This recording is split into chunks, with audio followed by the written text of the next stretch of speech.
دوسرا نے پوچھا ہے کہ کیا حالت جنابت میں اگر کسی شخص نے برتن وغیرہ کو ہاتھ لگایا تو کیا وہ بھی ناپاک ہو جاتا ہے؟ دیکھیں یہ جو جنابت ہوتی ہے یا حالت حیض ہوتی ہے یا بے وضو پن ہے،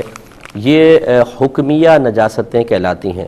حکمیہ کا مطلب یہ ہے کہ نہ ان کو آپ دیکھ سکتے ہیں، نہ ان کی کوئی اسمیل ہوتی ہے، نہ چھو سکتے ہیں۔ گویا کہ یہ ایسی نجاستیں ہوتی ہیں جو چھٹ کر کسی اور چیز کو نہیں لگتی ہیں، لہٰذا اگر کوئی حالت جنابت میں ہے، اس نے کسی برتن کو ہاتھ لگا لیا یا اس کے جسم پہ کپڑے ہیں اور وہ ناپاک نہ ہوئے ہوں، اس نے حالت جنابت میں کپڑے پہن لیے ہیں اور اس پہ کوئی ناپاکی نہیں لگی، تو صرف جنابت کی حالت میں پہننے کی وجہ سے یہ کپڑے ناپاک نہیں ہو جائیں گے، یہ پاک ہیں، وہ نہانے کے بعد انہی کپڑوں کو دوبارہ پہن سکتا ہے۔ تو امید ہے کہ آپ سمجھ گئے ہوں گے۔ ایک یہ پہلے ابھی کے لے لیتے ہیں ایک کویسچنز، حلالہ کے بارے میں بتایا تھا تو کسی نے کہا کہ معاذ اللہ ثم معاذ اللہ، یہ بکواس ہے، اسلام میں ایسی کوئی سختی نہیں ہے، اور اگر ایسی ہو تو میں مذہب بدلنے میں 1 منٹ نہیں لگاؤں گا۔ دیکھیں یہ وہی جاہل لوگ ہوتے ہیں جنہوں نے اپنے دین اسلام کو کبھی نہیں سیکھا، اس سے مذہب کا مفہوم معلوم کر لیں، مجھے یقین ہے کہ وہ مذہب کا معنی بھی نہیں بتا سکتا۔ اور یہ اسی قسم کے لوگ ہوتے ہیں کہ جو شرعی احکام کو عقل کے ترازو میں پرکھتے ہیں، پھر ان کی ننھی منی سی عقل میں جو بات آتی ہے اس کو قبول کر لیتے ہیں، اور جو ان کی ناقص عقل قبول نہیں کر سکتی اس کا صراحتاً جرأت مندی کے ساتھ انکار کر دیتے ہیں۔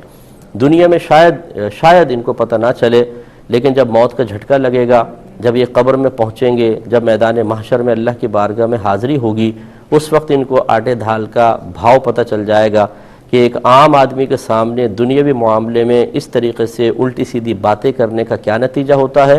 اور دین کے معاملے میں بغیر علم کے اس طرح اپنی زبانیں کھول دینے کا کیا برا انجام ہوتا ہے، یہ اچھی طرح سمجھ میں آ جائے گا۔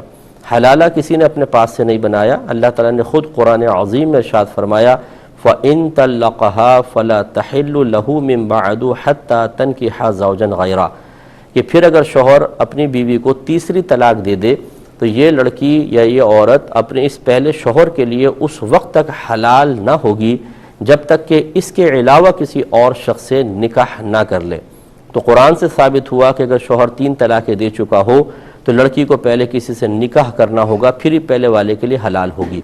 تو کیا صرف نکاح کرنے سے حلال ہو جائے گی؟ بخاری کی روایت موجود ہے کہ رفاعہ قرظی رضی اللہ تعالی عنہ نے اپنی زوجہ کو 3 طلاقیں دیں، تو انہوں نے ایک اور شخص سے نکاح کیا، اور پھر وہ سرکار صلی اللہ علیہ وسلم کی خدمت میں حاضر ہوئیں اور عرض کی کہ ابھی میرا اور جو میرے دوسرے شوہر ہیں ان کا کوئی تعلق قائم نہیں ہوا ہے، تو کیا میں پہلے شوہر کی طرف لوٹ سکتی ہوں؟ رحمت کونین صلی اللہ علیہ وسلم نے ارشاد فرمایا کہ نہیں، جب تک کہ تو اس کا اور یہ تیرا کچھ شہد نہ چکھ لے۔ یہ کنایتاً اور شرم کے ساتھ سرکار نے بیان فرمایا، جس کی شرح یہ ہے کہ سرکار صلی اللہ علیہ وسلم نے فزیکلی طور پہ جسمانی تعلق کو لازم قرار دیا ہے۔ اب یہی ہم بتاتے ہیں کہ حلالہ یہی ہے کہ جب پہلا شوہر طلاق دیتا ہے، پہلے عورت اس کی عدت گزارے، یعنی 3 طلاقیں دے دے تو عدت گزارے، پھر اس کے بعد پری پلان نہیں بلکہ اپنی مرضی سے کسی شخص سے نکاح کرے، ان میں باقاعدہ جسمانی تعلق قائم ہو، پھر یہ دوسرا شوہر فوت ہو جائے یا اپنی مرضی سے زوجہ کو طلاق دے دے، پھر یہ اس کی عدت گزارنے کے بعد پہلے شوہر کے پاس واپس آئے گی۔ عدت کا حکم بھی قرآن میں موجود ہے، اور یہ حلالہ کا جو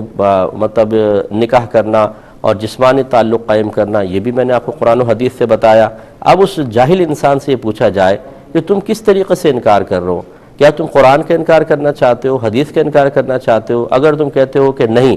تو پھر قرآن یا حدیث سے کوئی ایسی آیت یا حدیث لا کے بتانا تمہاری ذمہ داری ہے کہ 3 طلاق کے بعد بغیر نکاح کے اور بغیر جسمانی تعلق قائم کیے وہ پہلے شوہر کے لیے دوبارہ حلال ہو جائے،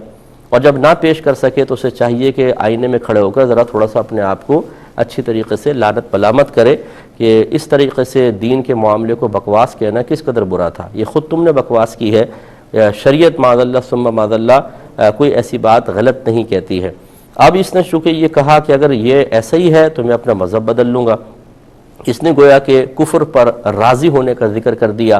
اور ایک حق بات کے جواب میں کیا، تو لہٰذا اس پہ تجدید ایمان اور تجدید نکاح کرنا لازم ہے۔ اگر یہ ہٹ دھرمی کا مظاہرہ کرے، جیسے کہ اکثر ایسے ہوتے ہیں کہ جب انہیں منہ توڑ جواب مل جاتا ہے اور انہیں میں لفظ استعمال کر رہا ہوں معذرت کے ساتھ اپنی اوقات سمجھ میں آ جاتی ہے، تو پھر یہ ان کا اندر کا نفس اور شیطان جاگ جاتا ہے، اور یہ اصلاح قبول کرنے کے بجائے اپنے ایمان کو بالکل تباہ کرنے کے لیے اور کفر کے آخری درجے تک پہنچنے کے لیے جرت مندی کے ساتھ مزید بولنا شروع کر دیتے ہیں۔ تو اگر یہ اپنی ہٹ دھرمی پہ قائم رہے تو پھر مسلمانوں کو چاہیے کہ ایسے شخص کا سوشل بائیک آؤٹ کیا جائے، کہ جو قرآن و حدیث کی تعلیمات کو بکواس کہے تو ایسے شخص کے ساتھ رہیں گے تو آپ بھی کچھ عرصے بعد معاذ اللہ ایسی ہی کلمات کہنے لگیں گے، اور اس کے پاس رہ کر آپ کے بچے خراب ہو جائیں گے، نسلیں بگڑ جائیں گی۔ لہٰذا اس شخص کا سوشل بائیک آؤٹ کر کے اس کو غلطی کا احساس دلایا جائے۔ ہاں، میں یہ نہیں کہتا ہوں کہ معاذ اللہ ثم معاذ اللہ کہ اس شخص کو